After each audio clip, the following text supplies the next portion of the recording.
The Gulf War, one of the most defining conflicts of the late 20th century, left a deep impact not only on the Middle East, but on the global political landscape. When Saddam Hussein, the then president of Iraq, addressed the nation following the war, it was not just a moment of political rhetoric, but a pivotal point in shaping the perception of his regime.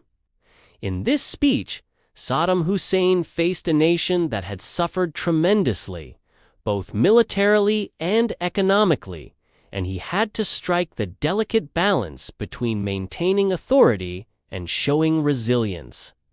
The war had ended in a military defeat for Iraq. Yet Saddam Hussein's speech managed to frame the outcome as a kind of victory. This is where historical context becomes crucial. The Gulf War of 1991 was sparked by Iraq's invasion of Kuwait, an act that not only breached international law, but also led to the formation of a broad coalition led by the United States. The war, although relatively short, resulted in the devastation of much of Iraq's infrastructure and a severe toll on its civilian population. Saddam's narrative in his speech painted a different picture. In his address, he highlighted Iraq's ability to stand up against the overwhelming forces arrayed against it. He invoked nationalist pride, calling the people of Iraq to unite and continue the fight.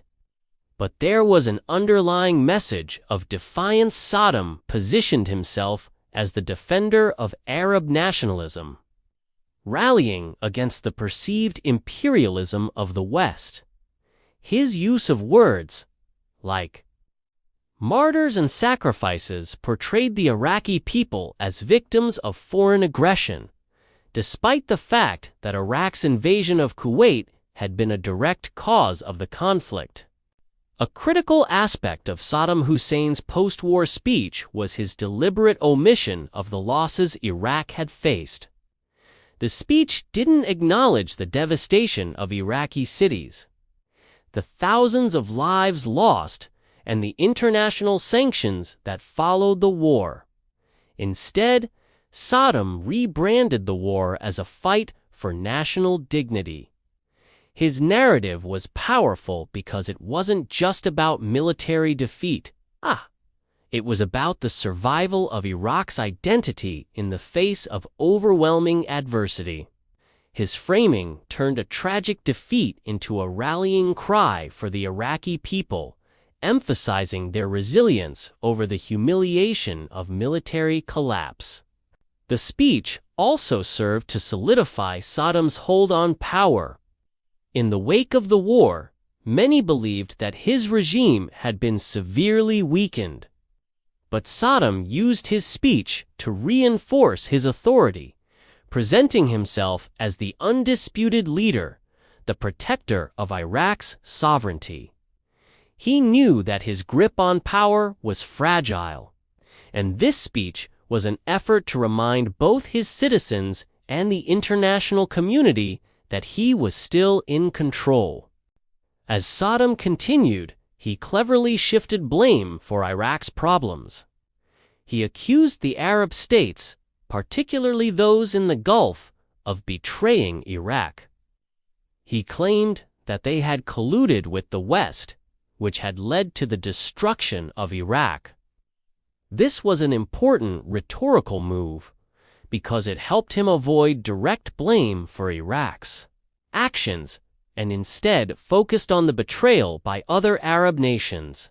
It also placed him in a position of moral superiority in the eyes of his people, reinforcing his status as the defender of Arab unity. One of the most emotional parts of Saddam Hussein's speech was his address to the families of the fallen soldiers. He invoked the image of sacrifice, presenting the war as a noble cause that would not be forgotten. In his rhetoric, the bloodshed of his soldiers was not in vain. This appeal to national pride and the memory of the fallen was aimed at maintaining the loyalty of the Iraqi people. It was a message meant to console and unite in the face of loss. Saddam's speech was a direct response to the overwhelming power of the coalition forces. It wasn't just an attempt to explain the outcome of the war. It was an effort to shape the narrative for future generations. He wanted his people to believe that Iraq had faced the world's superpowers and survived. It was a speech designed to leave a legacy of resistance, positioning Iraq as a proud nation that would continue to fight despite the odds. However, the speech also contained elements of a warning.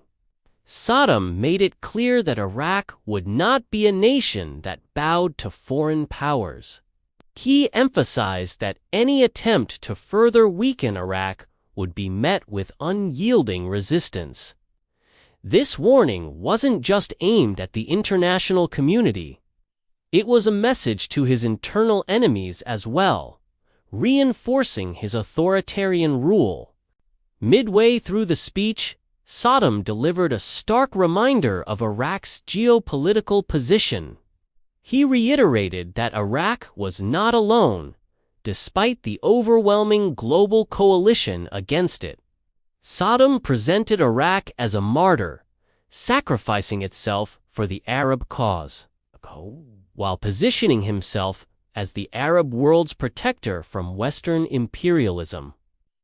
This appeal to Arab unity was an important theme, especially as Saddam sought to regain the trust of other Arab nations, some of whom had condemned Iraq's actions in Kuwait.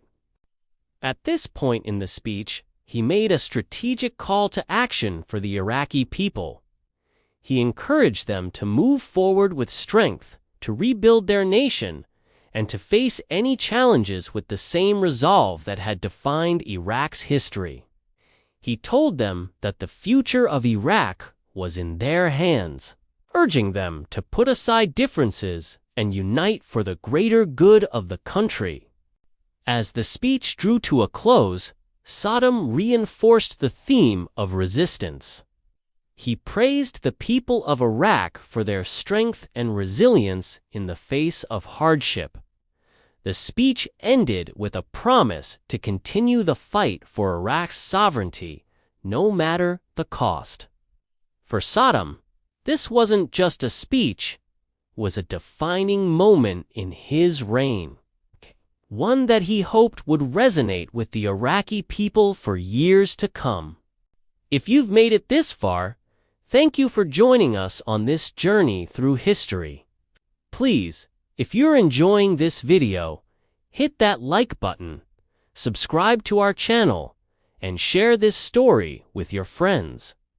The journey to uncover historical events continues, and we would love for you to be a part of it. Part 2.